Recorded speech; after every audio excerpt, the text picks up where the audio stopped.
আচ্ছা, তোর মাথায় কি একটুও বুদ্ধি নেই? তোর এই নাটক কোম্পানি বন্ধ কর। কত কষ্ট করে তোকে এই চাকরিটা পাইয়ে দিয়েছি, আর তুই কাজে যাওয়ার বদলে ওই নাটকের পেছনে পড়ে রয়েছিস। মামা, আমি ফ্যাক্টরিতে গেছিলাম, কিন্তু ওখানে কোনো কাজ ছিল না, তাই চলে আসি। আরে ফ্যাক্টরিতে কাজ আছে কি নেই এটা ঠিক করার তুই কে? তুই ওখানকার শুধু চাকর, ফ্যাক্টরির মালিক না তুই। মামা মামি, আমার উপর চিৎকার করো না।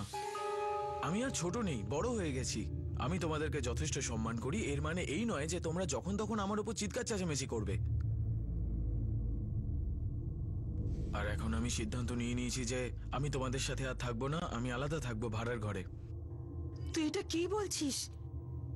তুই ভুলে গেছিস 5 বছরের ছিলি তখন তোকে আমরা এখানে নিয়ে আসি, খাইয়ে পড়িয়ে এত বড় করেছি। দেখো, তোমরা আমার জন্য যা করেছো আমি তার জন্য সারা জীবন কৃতজ্ঞ থাকবো, কিন্তু আমার দ্বারা এসব আর হবে না।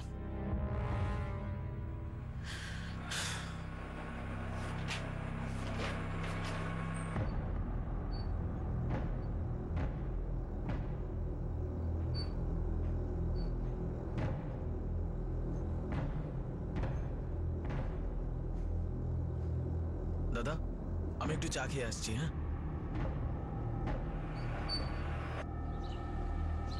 সাগর, আমার তো সাহায্য চাই। আরে তুই বল না ভাই।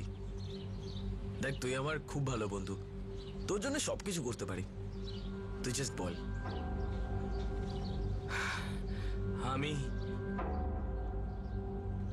আমি মাকে মারতে চাই। কি বলছিস? তুই পাগল হয়েছিস নাকি? কিসব উল্টোপাল্টা কথা বলছিস তুই? উনি মা হন তোর, আর আমিও ওনাকে সবসময় মা বলেই মেনেছি। দেখ, তোকে ভালোবাসেন উনি। আরে অন্য কাউকে খুব ভালোবাসে। এত বছর হয়ে গেল বাবা মারা গেছে, আর মায়ের কথা চক্কর চলছে রে। আরে দিন রাত কাজ খুঁজে বেড়াই, আর বাড়িতে গেলেই কথা শোনাবে। মা চাই না যে আমি বাড়িতে থাকি, আর আমি না থাকলেই তো মা ওকে ডাকতে পারবে। আমার মাথা খারাপ হয়ে যাচ্ছে। তুই সাহায্য করবি কিনা? ওং নমো ভূতাদয় স্বাহা, ওং হিম ক্লিম ভূতাদয় স্বাহা, ওং ডাকিনী যোগিনী ভূতাদয় স্বাহা। সাগর বাবা, তোমার সময় খুব খারাপ চলছে। আমার সময় ভালো কবে হবে বাবা? আমার থিয়েটারে কাজ করার খুব শখ। এমনিতেই আমি গ্রামের ছোটখাটো নাটকে কাজ করি, কিন্তু আমি কিছু বড় করতে চাই, নাম কামাতে চাই। আমি নিজের একটা গ্রুপ বানাতে চাই, যাতে আমাকে সেই কাজ করতে না হয় যেটা আমি করতে চাই না। আমার ভাগ্য কবে ঠিক হবে বাবা? ঠিক হবে, তোমার ভাগ্য ঠিক হবে, তুমিই ঠিক করবে। এই সময় তোমার অনেক অনেক টাকার প্রয়োজন, যাতে তুমি শান্তিতে বসে নিজের কর্ম তুমি করতে পারো। ঈশ্বরকে প্রসন্ন করো, তিনিই তোমাকে কৃপা করবেন। কি করে?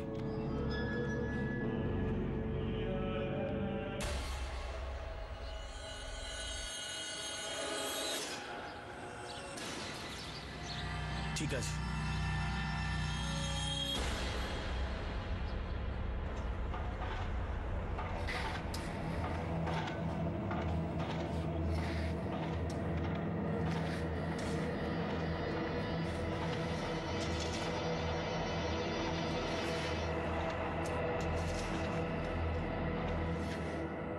যোগেশ কলকার তার বন্ধু সাগর বাগের কাছে একটি চমকে দেওয়ার মতো প্রস্তাব রাখে। যোগেশ তার মাকে মেরে ফেলতে চেয়েছিল। এই বিচিত্র কেসটা তখনই নতুন মোড় নিয়েছিল যখন দুই বন্ধু এই অপরাধের রাস্তায় চলতে শুরু করলো। কিরে, আজ কোনো কাজ হলো?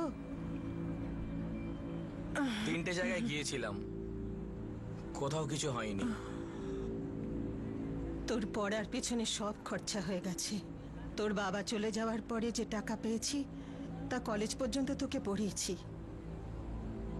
আজ পর্যন্ত একটা কাজও পেলি না। বাবা, কিছু একটা কর, কোথাও একটা কাজ জোগাড় কর। দেখ, আমার বয়স হয়েছে, শরীর আর দেয় না। এইভাবে আর কতদিন চালাবো? তুমি কি বলতে চাইছো মা? আমি কি চেষ্টা করছি না? ততটা করছিস না যতটা করা দরকার। 3টের জায়গায় 6টা জায়গা যা। হ্যাঁ, যাতে আমি ঘরের বাইরে থাকি।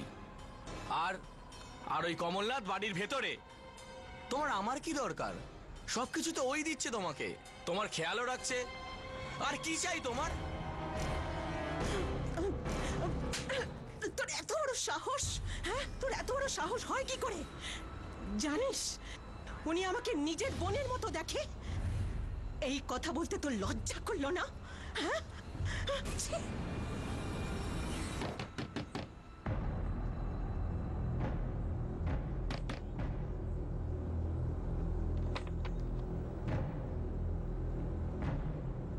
নমস্কার কাকি। ভালো আছি বাবা। তোর বন্ধুটাকে একটু ভালো করে বোঝা, ওর মাথাটা একেবারে গেছে। চল সাগর, বাইরে যাই, চল।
আরে কে এটা?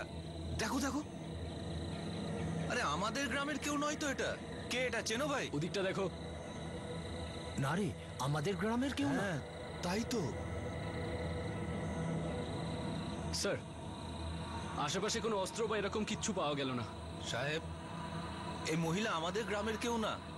আপনি শেওবরি গ্রামে খোঁজ নিতে পারেন। আমার মনে হচ্ছে ওখানে এনাকে দেখেছিলাম। হ্যাঁ রে, আমি ওই যে রোজের কাজের জন্য ওই গ্রামে যাই না, ওখানে একবার দেখেছিলাম।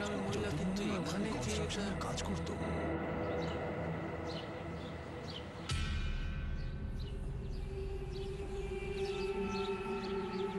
ইনি তো দামিনী দিদি, দামিনী কলকার। এই পাশের গলিতেই উনি ওনার ছেলের সাথে থাকেন।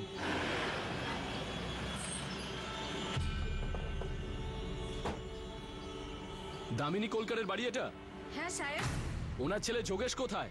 কেন, কি হয়েছে? আমরা দামিনী কলকারের লাশ পেয়েছি। হ্যাঁ ইনি কি? হ্যাঁ সাহেব, এটাই তো দামিনী। কিন্তু এ তো কাল নিজের ছেলের কাছে নাসিক যাবে বলে বেরিয়েছিল। কালকে 12 তারিখে? হ্যাঁ সাহেব। দিদি, কোথায় যাচ্ছো? একটু নাসিক যাব। ছেলের ওখানে চাকরি হয়েছে, ঘর ভাড়াও নিয়েছে, আমাকে ডেকেছে। আরে বাহ, এ তো ভালোই খবর শোনালে। চলো আসলাম, হ্যাঁ, হ্যাঁ, দেরি এসো, হয়ে এসো, যাচ্ছে। এসো। আপনি জানেন যোগেশ নাসিকে কোথায় কাজ করে? আমি জানি না সাহেব, কিন্তু এটুকু জানি ও নাসিকে সবে চাকরি পেয়েছে। কিন্তু দামিনী দিদির সঙ্গে এই সব ঘটে গেল। কে মেরেছে সাহেব? কোনো ধারালো ছুরি দিয়ে গলাটা কাটা হয়েছে, আর লাশটা পচতে শুরু করেনি।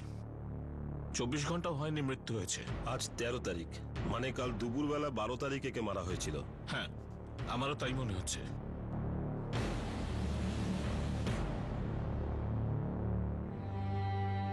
দামিনী,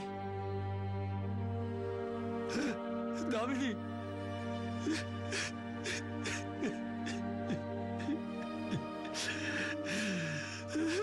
স্যার, এ কমলনাথ। দামিনী যেখানে কাজ করতেন ওই কনস্ট্রাকশন সাইটের কন্ট্রাক্টর।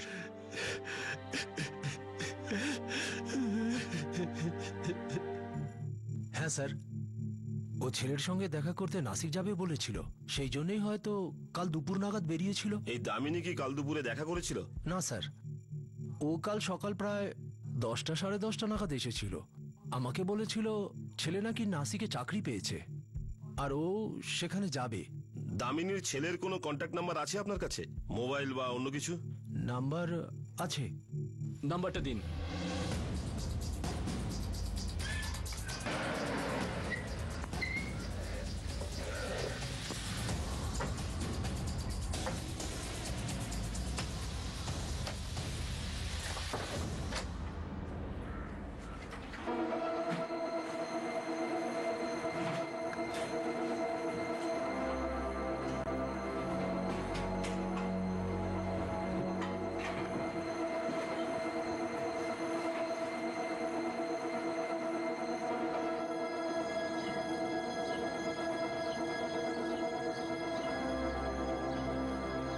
তোমরা ওই দিকটা ভালো করে দেখো তো। তুমি কে? আমি সাগর বাগ, যোগেশের বন্ধু। আমি এক্ষুনি কাকিমার ব্যাপারে জানতে পারলাম। যোগেশ কোথায়? ও হয়তো নাসিকে আছে, কোনো কাজের জন্য ওখানে গেছিল স্যার। স্যার, এসব কি করে হলো স্যার? দামিনী কোলকারের লাশ আমরা কাউপুর গ্রামে পেয়েছি। কি? দেখো সাগর, আমরা যোগেশকে খুঁজছি। যোগেশ নাসিকে কোথায় কাজ করে তুমি জানো? যোগেশের সাথে লাস্ট কখন দেখা হয়েছিল তোমার? 11 তারিখে।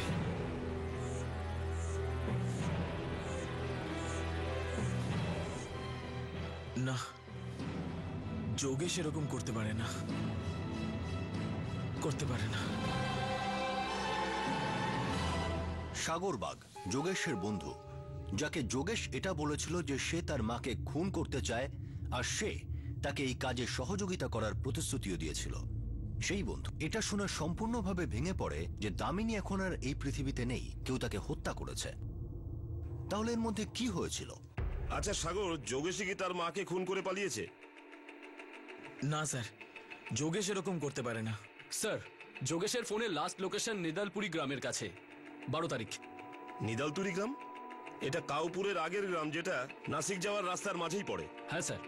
আর 13 তারিখই দামিনীর লাশ আমরা কাউপুর গ্রামের রাস্তায় পাই।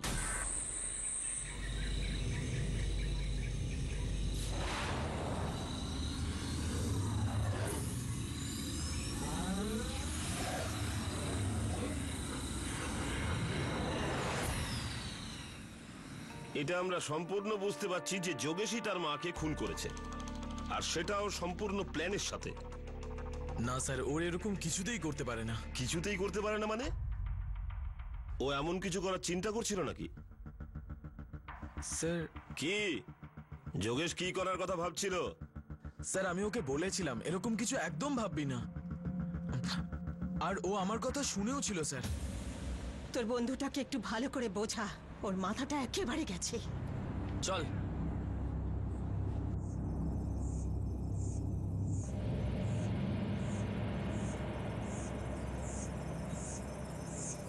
ভাই, তোর মা তোকে নিয়ে খুব চিন্তা করে, তাই তোকে সারাদিন কথা শোনায়। বেকার বেকার না জানি কত কি ভাবছিস তুই। বেকার কথা ভাবছি? যা আমার কমলনাথের মধ্যে চলছে। কমলনাথ আর দামিনী, এমন কি ছিল ওদের মধ্যে? স্যার, যোগেশের বাবা মানে কাকিমার স্বামী একটা কনস্ট্রাকশন সাইটে কাজ করত। 15 বছর আগে একটা অ্যাক্সিডেন্টে ওনার মৃত্যু হয়, আর তারপরে ওই কনস্ট্রাকশন সাইটে কাকিমা ওনার জায়গায় কাজ শুরু করে।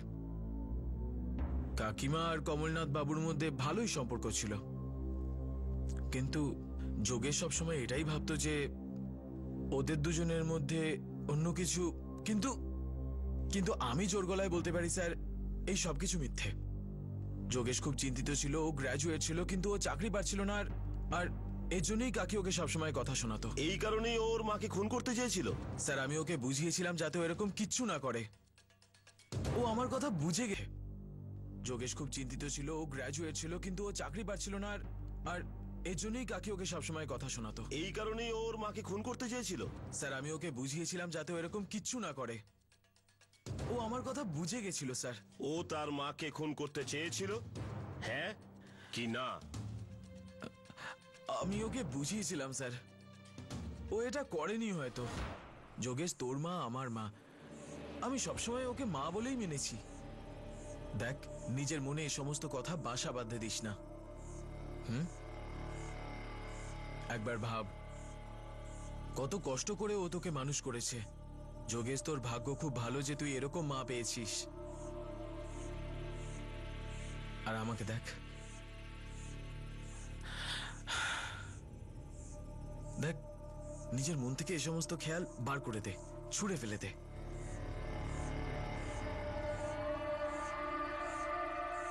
স্যার, যোগেশ ওর মন থেকে এই কথাটা পুরোপুরি বার করে দিয়েছিল স্যার। কিন্তু তার মায়ের তো খুন হয়েছে। না না, যোগেশ এরকম করতে পারে না স্যার। তাহলে কে করতে পারে? সেটা আমি জানি না স্যার। দেখুন স্যার, আমি যোগেশের খুব ভালো বন্ধু, তাই আমি জোর গলায় বলতে পারি যে যোগেশ এই কাজটা একেবারেই করতে পারে না।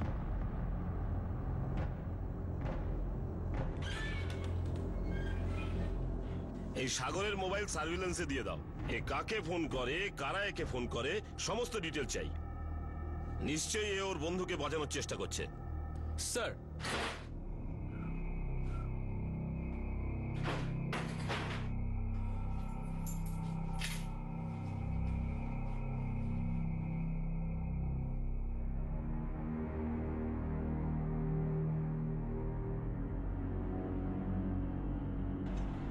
ও আমার ছোট বোনের মতো ছিল আর আমাকে দাদা বলে ডাকতো। কিন্তু যোগেশের তো অন্য কিছু মনে হতো। স্যার, কেউ যদি বেফালতু সন্দেহ করে আমি কি করতে পারি? এই ব্যাপারে যোগেশ কোনোদিন আপনার সাথে কথা বলেছিল? না স্যার, হয়তো ও নিজের মনের সব জ্বালা মায়ের ওপর মেটাতো। যোগেশের বন্ধু সাগর, তার মতে যোগেশের মা দামিনী যোগেশকে নিয়ে চিন্তা করত। হ্যাঁ স্যার, ওকে নিয়ে ভীষণ চিন্তা করত। বয়স বাড়ছিল, ওর জীবনের সঞ্চয়ের সব টাকা দিয়ে যোগেশকে পড়িয়েছে, কিন্তু গ্র্যাজুয়েট হওয়া সত্ত্বেও যোগেশ কোথাও চাকরি পাচ্ছিল না। আচ্ছা, এমন কি হতে পারে যে যোগেশ রাগের মাথায় তার মাকে মেরে ফেলেছে? আমি জানি না স্যার, আমি জানি না। আর যোগেশকেও আমরা কোথাও খুঁজে পাচ্ছি না। আমিও এটা নিয়ে খুব চিন্তিত। এইভাবে হঠাৎ নিখোঁজ হলো কেন? আর কেনই বা নিজের মাকে মারতে যাবে?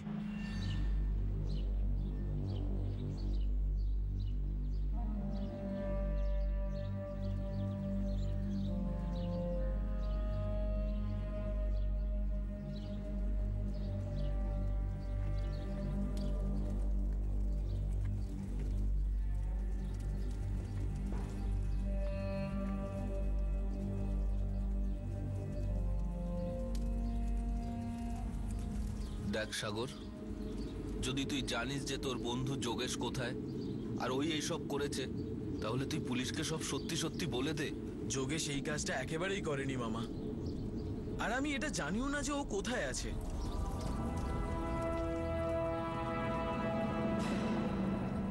3 দিন কেটে গিয়েছিল, কিন্তু যোগেশের এখনো কোনো চিহ্ন পাওয়া যায়নি। সাগর কি জানতো যে যোগেশ কোথায়? সবকিছু কি সেরকমই হয়েছিল যেরকমটা তারা প্ল্যান করেছিল, নাকি প্ল্যানে কোনো অদল বদল করা হয়েছিল? আর তারপর পুলিশের সামনে এমন কিছু সূত্র এলো যেটা এই কেসের তদন্তে একটা নতুন দিশা দিল। স্যার, আজকে 16 তারিখ। দামিনী দেবীর লাশ পাওয়া গেছে 3 দিন হয়ে গেল। আমরা সাগরের ফোনটা ট্র্যাক করছি, কিন্তু ওর সাথে যোগেশের কোনো কথা হয়নি। সাগর কি সত্যি কথা বলছে যে যোগেশের মধ্যে জড়িয়ে নেই? হতে পারে স্যার। আমি দামিনী দেবীর মৃত্যুর আগে যোগেশের সব কল চেক করেছি, আর একটা চমকে দেওয়ার মতো ব্যাপার সামনে এসছে স্যার। সেটা কি? স্যার, ওনার পড়শি রসিকা আর ওই কন্ট্রাক্টর কমলনাথের কথা যদি ধরি, তাহলে দামিনী দেবী নাসিক যাওয়ার জন্য বেরিয়েছিলেন নিজের ছেলে যোগেশের কাছে, যে ওখানে চাকরি পেয়েছিল। দিদি, কোথায় যাচ্ছ?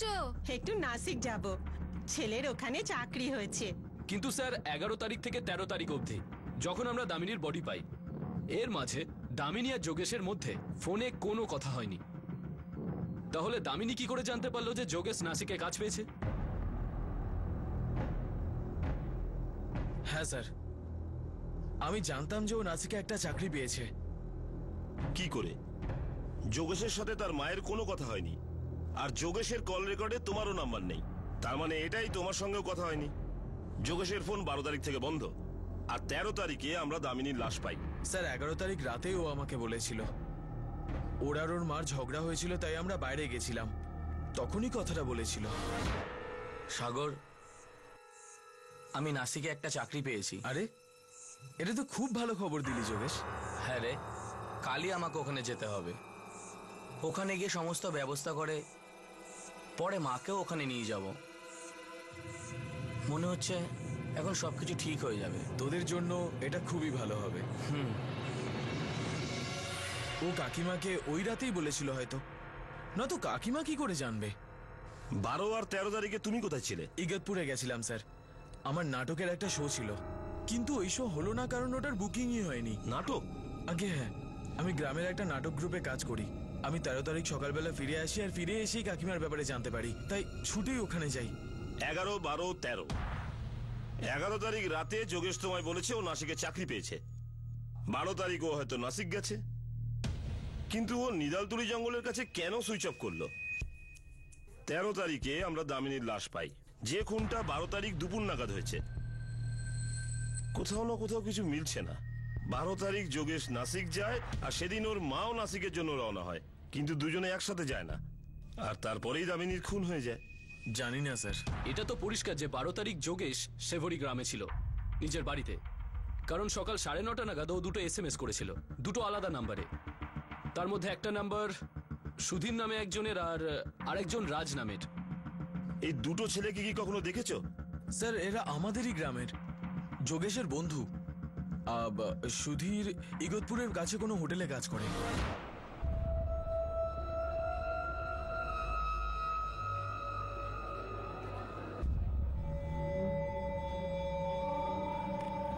আর স্যার যে রাজ আছে ও রিক্সা চালায়, অটো ড্রাইভার। হ্যাঁ স্যার, ও আমাকে মেসেজ করেছিল, তাতে লেখা ছিল ও নাসিকে চাকরি পেয়ে গেছে। আমাকেও ওই মেসেজই পাঠিয়েছিল, আর মেসেজটা পড়ে শুভেচ্ছা পাঠিয়েছি। আর আমিও।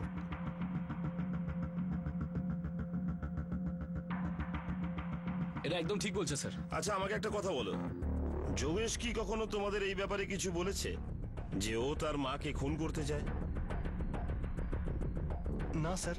আচ্ছা যোগেশ কি তোমাদের ফোন করে কখনো কিছু বলেছে যে নাসিকে সে কোথায় কাজ করে? না স্যার। না স্যার, সেরকম কোনো মেসেজও আসেনি।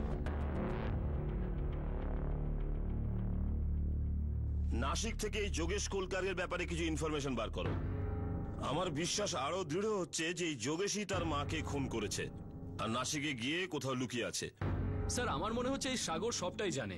হয়তো, কিন্তু আমাদের কাছে ওর বিরুদ্ধে কোনো প্রমাণ নেই।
স্যার যোগেশের এখনো কোনো খোঁজ পাওয়া গেল না। তাহলে কি যোগেশ গায়েব হয়ে গেল? স্যার এটা তো এখনো একটা মিস্ট্রি, কিন্তু এইসবের মধ্যে একটা প্রশ্ন আছে। সাগর মিথ্যে বলছে। আমি ইগতপুরি আর তার আশেপাশে খোঁজ নিয়েছি, ওখানে কোনো প্লে বা পারফরমেন্স হওয়ার কথা ছিল না।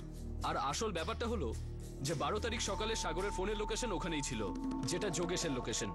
আর সাগরের কথা অনুযায়ী তো ও যোগেশের সঙ্গে 11 তারিখ রাত্রিবেলা দেখা করেছিল।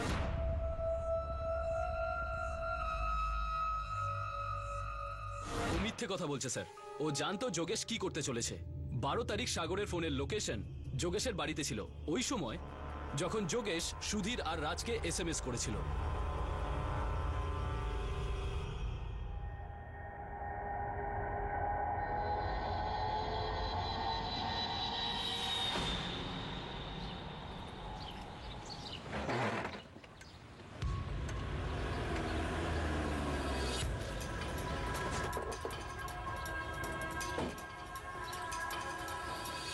হ্যাঁ স্যার। যোগেশ কোথায়? আমরা খুব ভালো করে জানি যে এই সমস্ত প্ল্যানটা যোগেশেরই ছিল, আর এটাও হতে পারে যে তুমিও এতে জড়িত। কেননা যোগেশ যখন সকালে তার দুই বন্ধুকে SMS পাঠালো যে আমি নাসিকে চাকরি পেয়ে গেছি, তুমিও সেখানে ছিলে। যোগেশকে তো নাসিকে খুঁজেই পেলাম না। যোগেশ নাসিকে চাকরি পেয়ে গেছে এই মিথ্যেটা ছিল তার মাকে বিভ্রান্ত করার জন্য, যাতে ওনাকে ডেকে মারতে পারে। কি এটা সত্যি তো? স্যার আমি এই ব্যাপারে কিছুই জানি না স্যার। দেখ সাগর, আমরা খুব ভালোভাবে জানি যোগেশ কোথায় লুকিয়ে আছে, এটা শুধু তুই জানিস। সোজাভাবে বল, নয়তো আমরা নিজেদের মতন করে বার করে নেব। দেখুন, এখন এই মুহূর্তে ও কোথায় আছে আমি বলতে পারবো না, কিন্তু ও 13 তারিখের রাতে ও আমার বাড়ি এসেছিল স্যার। মানে নিজের মাকে খুন করার একদিন পরে? হ্যাঁ।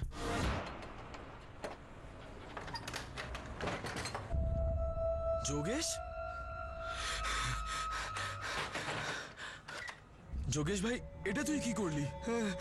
আমি কিছু জানি না রে, আমি খুব রেগেছিলাম।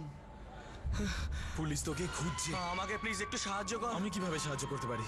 দেখ, পুলিশ তোকে খুঁজে বেড়াচ্ছে, আর ওরা জানে যে আমি তোর বন্ধু, তাই ওরা আমাকেও জিজ্ঞেস করবে। আমাকে কিছু তো বল, কি করব, কোথায় যাব? আমি কি করে বলি ভাই? তুই তুই এক কাজ কর, তুই অনেক দূরে কোথাও চলে যা, যাতে পুলিশ তোর কাছে পৌঁছাতে না পারে। আর তারপরেও চলে যায়, কিন্তু আমি জানি না যে ও কোথায় গেছে। 13 তারিখ রাতে যোগেশ যখন তার মাকে খুন করে তোর কাছে এসেছিল, তখন পুলিশের হাতে তুলে দেওয়ার বদলে তুই তাকে ছেড়ে দিলি। স্যার, ও আমার বন্ধু। ও একটা খুনি, আর তুই তাকে সাহায্য করেছিস। শাস্তি তুইও পাবি। স্যার, নিদালতরি পুলিশ স্টেশন থেকে ফোন এসেছিল। ওরা বলছে যে যোগেশের ব্যাপারে কিছু ইনফরমেশন আছে। চলো। হ্যালো, পিএসআই পাটেল বলছি। পাটিল বাবু, আমি এখানে যোগেশ কলকারের ছবি পেয়েছি। হ্যাঁ, একটা খুনের ব্যাপারে আমরা ওকে খোঁজ করছি। কিন্তু স্যার, এই যোগেশ কলকার তো মারা গেছে। আমরা নিদালতরির জঙ্গলে ওর লাশ পেয়েছি। কি?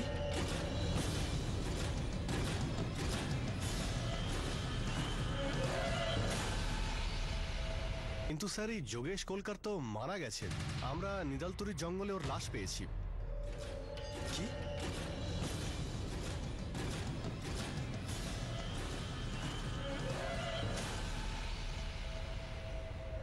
যোগেশ কলকারের মা দামিনী কলকারের হত্যা হয়েছিল, আর এখন যোগেশ কলকারকেও মৃত অবস্থায় পাওয়া যায়। তাকেও কেউ না কেউ হত্যা করেছে। আসলে ষড়যন্ত্র কি ছিল, আর এটা কে রচনা করেছে? কমলদা, ও কমলদা, পুলিশ যোগেশের লাশ পেয়েছে। ও কেউ মেরে ফেলেছে। চল বাবা, তুই এখন সব সত্যি কথা বল, নাহলে তুই ঝামেলায় পড়ে যাবি। বল। আমি আপনাকে মিথ্যে বলেছিলাম স্যার। যোগেশ আমার কাছে 13 তারিখের রাতে নয় স্যার, 12 তারিখের রাতে এসেছিল স্যার। 12 তারিখ? হ্যাঁ, 12 তারিখ ও তো ওর মাকে খুন করেছিল না? স্যার, ও আমাকে এরকম কিছু বলেনি স্যার। আমাকে ও বলেনি যে ওর মাকে খুন করে এসেছে। সত্যি বলছি স্যার।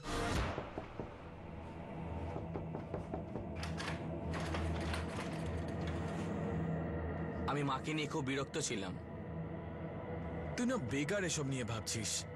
আরে এই সমস্ত কিছু নয়। আরে ভাই, আমার মাথা খারাপ হয়ে যাচ্ছে। চল চল, আমরা বাইরে যাই। চল চল। আর তারপর আমি ওকে বাইরে নিয়ে যাই। হাঁটতে হাঁটতে আমরা নিদালতুরির জঙ্গলে চলে যাই। আমি ওকে পুরো রাস্তায় বোঝানোর চেষ্টা করছিলাম যে এই সমস্ত চিন্তাকে মন থেকে বার করে দে। বোঝ আমার কথা। সাগর, আর বুঝিয়ে লাভ হবে না। আমি আমার মাকে খুন করেছি। কি? দুপুরে মাকে আমি নাসিক আসতে বলেছিলাম, আর আমি মাকে এও বলি আমি কাউপুর গ্রামের পাশে দাঁড়াবো, আর ওখানেই আমি মাকে খুন করেছি। ওর মা আমার মায়ের মতন ছিল। ও এরকম কি করে করতে পারে? আমি রাগে পাগল হয়ে যাই।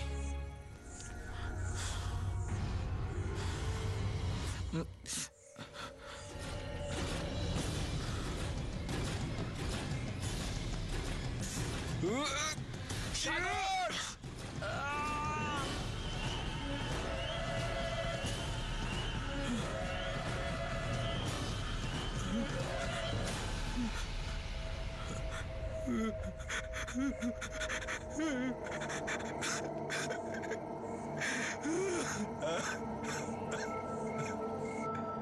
আমি যোগেশকে মেরে ফেললাম স্যার, কারণ ও নিজের মায়ের খুন করেছিল। ও আমারও মা ছিল স্যার। তুই যোগেশকে 12 তারিখ রাত্রির বেলা মেরেছিস, আর তুই আগে থেকেই জানতিস যে যোগেশ তার মাকে খুন করেছে।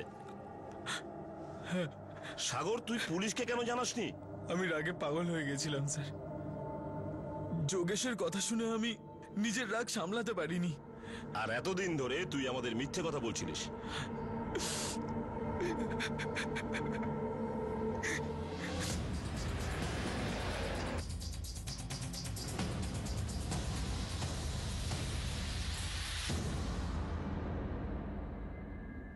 একটা লোক ওখান থেকে যাওয়ার সময় পুলিশ কন্ট্রোল রুমে ফোন করে। আমরা ওকে আইডেন্টিফাই করার চেষ্টা করছিলাম। স্যার, আমরা বডিটা এই জায়গাটায় পেয়েছিলাম। 13 তারিখ আমরা যোগেশের মা দামিনী কোলকারের লাশ পাই। তার মানে যোগেশের লাশও সেই দিন আপনারা পেয়েছেন দুপুরে? না স্যার, আমরা এই বডিটা 12 তারিখ দুপুরবেলাতে পেয়েছিলাম। কি 12 তারিখে? আর স্যার পোস্টমর্টেম রিপোর্টে এটা জানা যায় যে ওর মৃত্যু ওর বডি পাওয়ার 12 ঘন্টা আগে হয়েছে। তার মানে স্যার 11 তারিখ রাত্রিবেলায়। কিন্তু এটা কিভাবে হতে পারে? কেননা সাগর আমাদের বলেছে যে যোগেশের খুন সে 12 তারিখ রাত্রিবেলা করেছে। স্যার আপনি আমাদের রিপোর্ট চেক করতে পারেন। আমরা এই বডিটা 12 তারিখ দুপুরবেলাতেই পেয়েছিলাম, প্রায় ধরুন 1:30টার সময়। আর স্যার পোস্টমর্টেম রিপোর্ট অনুযায়ী ওর মৃত্যু 12 ঘন্টা আগে হয়েছিল। যদি এরকম হয় তাহলে যোগেশ তার মাকে খুন কি করে করতে পারে? আচ্ছা একটা কথা বলুন, যখন লাশ পেয়েছেন তখন সঙ্গে কিছু পেয়েছেন? না স্যার, বডির সঙ্গে আর কোনো জিনিস পাওয়া যায়নি। Mobile phone? না। Identity card? কিচ্ছু না স্যার। কিচ্ছু না? কি দিয়ে মারা হয়েছিল তাকে? কোনো ভারী জিনিস দিয়ে, মানে পাথর বা ওইরকম কিছু। স্যার একটা খুবই অদ্ভুত ব্যাপার, যেখানে লাশ পাওয়া গেছে সেখানে একটা গাছে ক্রস সাইন আঁকা ছিল। স্যার 11 তারিখ রাত অমাবস্যার রাত ছিল, আর তার পরের দিন মানে 12 তারিখ রাতটা টুকটাক করার জন্য আদর্শ মনে করা হয়। সেদিন অনেক পুজো আর হোমযজ্ঞ হয়েছিল। স্যার এই কেসে আরো কিছু ব্যাপার আছে, ভয়ঙ্কর কিছু।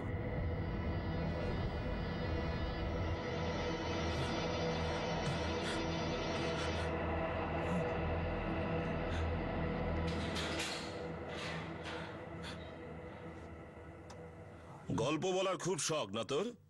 কিন্তু এবার গল্প শুনবো না, শুধু সত্যি কথা শুনবো। যোগেশের খুন 12 তারিখে নয়, 11 তারিখ রাতে হয়েছিল। আর যোগেশের মায়ের খুন 12 তারিখ দুপুর নাগাদ হয়েছিল। অর্থাৎ যোগেশ নিজের মায়ের খুন করতেই পারে। এখন শুধু সত্যি কথা বলবি, না হলে এমন অবস্থা করে ছাড়বো মুখ দিয়ে কোনো কথাই বেরোবে না। ওম নমো ভূতাদয় স্বাহা, ওম হিম ক্লিম ভূতাদয় স্বাহা, ওম ডাকিনী যোগিনী ভূতাদয় স্বাহা। সাগর বাবা, তোমার সময় খুব খারাপ চলছে। ঈশ্বরকে প্রসন্ন করো, তিনিই তোমাকে কৃপা করবেন। কি করে? বলিদান। বলিদান। কিরকম বলিদান বাবা? এই মাসের 11 আর 12 তারিখের রাত্রি পবিত্র রাত্রি। এই রাতে যদি বলিদান করতে পারো তোমার সৌভাগ্যের দরজা খুলে যাবে। কোন জিনিসের বলিদান বাবা? দুটো বলিদান। তুমি যেখানে বলিদান করবে সেখানেই অর্থ পাবে, আর অর্থের ঠিকানাও সেইখানেই থাকবে। স্যার আমি খুব ভীত ছিলাম স্যার, কিন্তু বাবা বলেছিল যে টাকার বৃষ্টি হবে। এত টাকা পাবো যে আমি আমার সব স্বপ্ন পূরণ করতে পারবো। প্রথমে তো আমি ভেবেছিলাম যে আমি আমার মামা মামিকে মেরে ফেলবো, কিন্তু তখনই যোগেশ আমার কাছে এসেছিল। স্যার আমি মাকে খুন করতে চাই। আমার সামনে আমার বন্ধু বসেছিল, আরও এমন এক কাজে আমার সাহায্য চাইছিল যেটা আমি নিজেই করতে চাইছিলাম। ওটা 11 তারিখের রাত ছিল, খুবই পবিত্র রাত। যোগেশ ওর মাকে নিয়ে খুবই চিন্তায় ছিল। সাগর বুঝতে পারছি না কি করব, খুব টেনশনে আছি। চল ঠান্ডা মাথায় কথা বলি। চল আমরা হাঁটতে হাঁটতে নিদালতুরির জঙ্গলে পৌঁছে যাই। বুঝতে পারছি না এসব কি চলছে। যাই হোক, উনি তো আমার মা, আর আমি এটাই জানি উনি আমার ভালো চান। আমি কত জঘন্য লোক। আমি আমার মাকেই সন্দেহ করলাম, যেখানে কিনা উনি আমাকে বড় করার জন্য, মানুষ করার জন্য কত কষ্ট করেছেন। ভুল হয়ে গেছে রে, সত্যি অনেক বড় ভুল করে ফেলেছি। যোগেশ পস্তাচ্ছিল, কিন্তু এইসব কথায় আমি একদম সাড়া দিইনি। আমার মাথায় তখন অন্য কিছুই চলছিল। আমি মায়ের কাছে ক্ষমা চাইতে চাই। চল ভাই।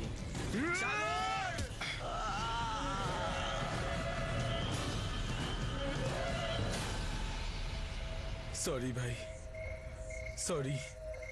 তুই একটা প্ল্যান বানিয়েছিলি যেটা তুই নিজেই শেষ করতে চাইছিলি, কিন্তু আমি যে প্ল্যানটা বানিয়েছিলাম আমি সেটা শেষ করতে চাইনি।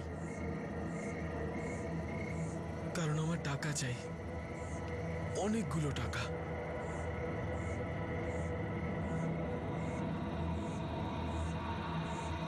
আমি যোগেশের মোবাইল নিলাম, গাছের গায়ে চিহ্ন আঁকলাম, আর পরের দিন সকালে ওর বাড়ি গেলাম। কি বলছিস তুই? রাতেই নাসিক চলে গেছে? হ্যাঁ কাকি, ওর কাছে ফোন এসেছিল যে ও নাসিকে চাকরি পেয়েছে, আর তখনই চলে গেছে। আর ও আমাকে বলল তোমাকে নিয়ে যেতে, তার জন্যই তো আমি এসেছি। ভগবানের অশেষ কৃপা, ও চাকরি হয়ে গেছে। আজকে আমার ছেলের জন্য আমি অনেক খুশি। আমি তো সব সময় ভগবানের কাছে প্রার্থনা করতাম। ওর চাকরি হয়ে গেছে, এখন সব ঠিক হয়ে যাবে। কাকি তুমি ঝট করে গোছ গাছ করে নাও, আমি বাড়ি থেকে ঘুরে এসে একসাথে বেরিয়ে যাব। ঠিক আছে, গুছিয়ে নিচ্ছি। আমি যোগেশের ফোন থেকে রাজ আর সুধীরকে মেসেজ করি, আর ওর ফোনটাকে সুইচ অফ করে দিই। তারপরে আমি আমার বাড়ি চলে যাই। কাকি 12:30টার কাছাকাছি আমার বাড়িতে আসে, আর তারপর আমরা বেরিয়ে যাই। নাসিক যাওয়ার জন্য তো হাইওয়ে থেকে বাস পেতাম, এই দিক দিয়ে কেন যাচ্ছি? কাকি কাউপুরে আমার একটা কাজ আছে, আমরা ওখান থেকেই বাস নিয়ে নেব। আর এই দিক দিয়ে কাউপুর তাড়াতাড়ি পড়বে। আস্তে ধীরে নামো। কাকি হাঁপিয়ে গেছো হয়তো, একটু বসো এখানে। হ্যাঁ বাবা, বসো। কোমরটায়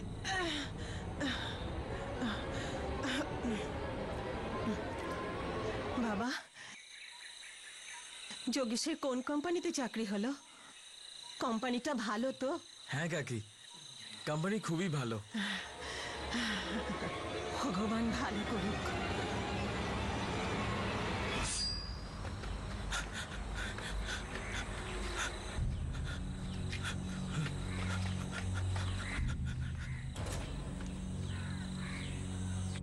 যেখানে তুই যোগেশকে মেরেছিলিস তার সামনের গাছটাতে ক্রস চিহ্ন কেন দেওয়া ছিল?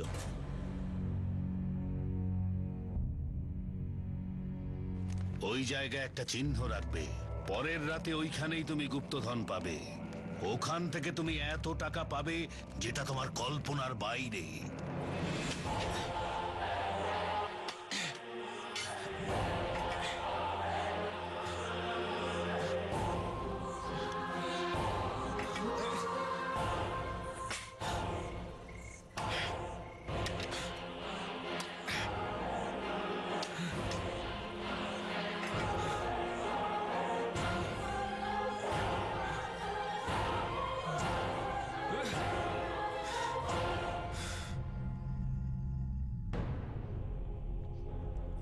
দামিনী কোলকারকে যেখানে তুই মেরেছিলিস সেখানে খুঁড়লি না কেন? স্যার, যেখানে আমি যোগেশকে মেরেছিলাম ওখানে একটা টাকাও পাইনি। আর কাকিকে মারার পরে আমি ওখানে যাইনি, কারণ ওখানে পুলিশের তদন্ত চলছিল। সাগর, সত্যি কি এটা তোর মনে হয় যে এসব করে তুই টাকা পয়সা পেয়ে যেতিস? বাবা তো সেটাই বলেছিল। সাগর, এই বাবার উপর ভরসা করে তুই দুটো মানুষকে খুন করে ফেলেছিস। একজন তোর ছোটবেলার বন্ধু, তাকে তুই মেরে ফেললি। আর তার মা, যে তোকে ছেলের মতন ভালোবাসতো। এই বাবার কথায় ভরসা করে তুই কত বড় অপরাধ করেছিস তুই জানিস? কিন্তু বাবা বলেছিল যে অনেকগুলো টাকা পাবো।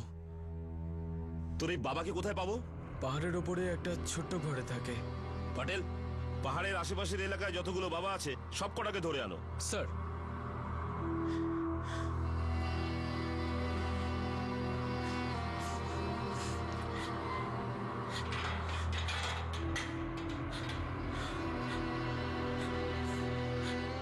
অনেক সাধুকে এই পুলিশ স্টেশনে রাউন্ড আপ করানো হয়, কিন্তু সেই সাধুকে পুলিশ খুঁজে পায়নি যে সাগরকে এইরকম একটা কাজ করতে উৎসাহিত করেছিল। সে এখনো ফেরার। নিজের অপরাধ মানুষের সামনে প্রকাশ পাওয়ার পর এমনিতেই সাগর চিন্তিত ছিল। সে এখন জুডিশিয়াল কাস্টাডিতে আছে, আর এখনো নিজের করা অপরাধের জন্য খুবই ডিস্টার্বড রয়েছে। টাকার লোভ, মানুষের আরো বেশি পাওয়ার ইচ্ছা অনেক সময় মানুষকে খাদের কিনারে নিয়ে যায়। সেইখানে মানুষ শুধুমাত্র অন্যকেই কষ্ট দেয় না, বরং নিজের জন্য মুশকিলের গর্ত খুঁড়ে নেয়। যোগেশ উদ্বিগ্ন ছিল, কারণ তার তখন মনে হতো যে তার মা দামিনীর কমলনাথের সঙ্গে অ্যাফেয়ার চলছে, আর তার উপর চাকরি না পাওয়ার কারণেও সে খুবই চিন্তিত ছিল। যোগেশ তার মাকে খুন করার প্ল্যান করলো, আর সেই জন্য সে তার বন্ধু সাগরের সাহায্য চায়। আর সাগর একজন ভণ্ড সাধুর প্ররোচনায় পা দিয়ে প্রচুর টাকার লোভে নিজেরই বন্ধু আর বন্ধুর মাকে খুন করলো। অনেক টাকা কামানোর আর সুন্দর ভবিষ্যৎ গড়ার জন্য একটি রাস্তা আছে, কঠিন পরিশ্রম। আর এটাই সত্যি, একমাত্র সত্যি। কোনো অপরাধ মানুষকে বড়লোক বানায় না, বরং মানুষের ভেতরের মনুষ্যত্বকে হত্যা করে তাকে পুরোপুরি শেষ করে দেয়। আর এমন সময় সেই মানুষ নিজের সঙ্গে সঙ্গে অন্যদের জীবনও বাজি রেখে দেয়। এই বিষয়টা জানা, বোঝা আর এর থেকে সতর্ক থাকা খুবই জরুরি, যে অপরাধ কখনো কারোর জন্য লাভজনক হতে পারে না। Crime never page. আপনাদের সাথে আবার দেখা হবে ক্রাইম পেট্রোল সতর্কতে আর একটা নতুন কেস নিয়ে। ততক্ষণ নিজের খেয়াল রাখবেন, সুরক্ষিত থাকবেন, আর মনে রাখবেন সঠিক সময় সঠিক পদক্ষেপ। সতর্ক থাকুন। জয় হিন্দ।